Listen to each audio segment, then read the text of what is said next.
Every single year, Africa loses up to $500 billion, not to war, not to disasters, not even to corruption in the way that you might think.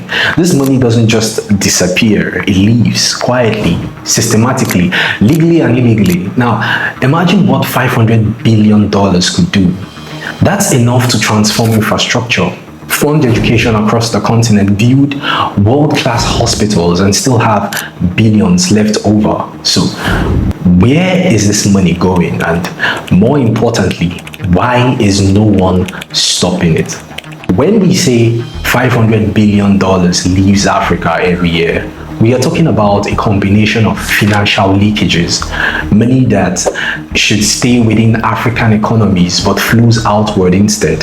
This includes illicit financial flows, profits repatriation by multinational corporations, debt servicing payments, tax avoidance and evasion.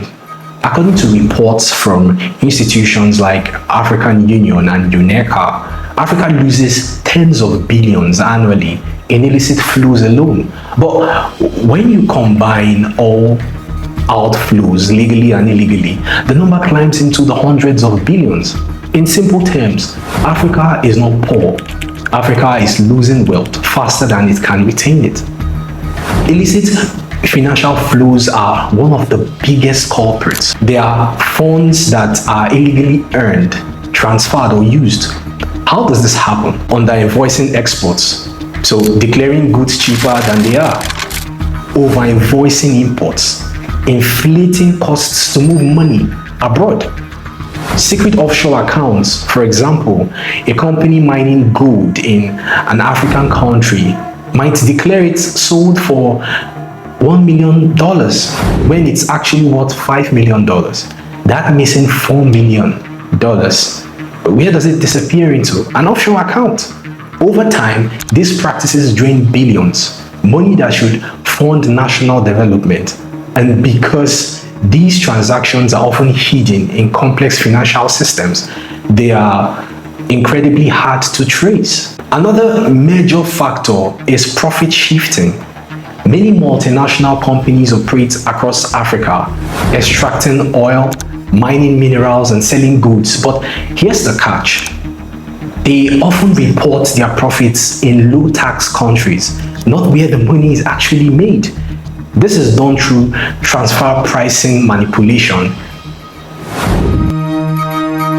in tax havens, internal loans between subsidiaries. So even though billions are generated within African economies, the profits are legally transferred abroad, minimizing taxes paid locally. The result, African governments lose critical tax revenue needed for development. It is not always illegal, but it is deeply exploitative. Now let's talk about debt. Many African countries borrow money from international lenders, governments, banks, and institutions. But here's the issue. Africa often pays more in debt servicing than it receives in aid. Every year, billions of dollars go towards interest payments, loan repayments. This creates a cycle where countries are constantly paying off old debts, leaving little room for investments in infrastructure, healthcare, or education. In some cases, countries are effectively working to pay external creditors rather than building their own economies. Now, corruption is often blamed for Africa's financial losses, and yes, it plays a role. But focusing only on corruption misses the bigger picture. The truth is, a large portion of this $500 billion outflow is driven by global financial systems, not just local mismanagement.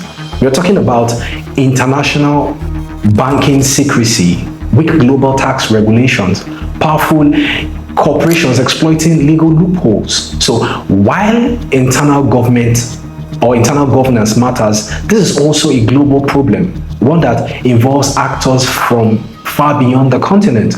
Let's put this into perspective. If Africa retained even a fraction of that $500 billion, millions could be lifted out of poverty, Reliable electricity could reach rural areas. Educational systems could be transformed.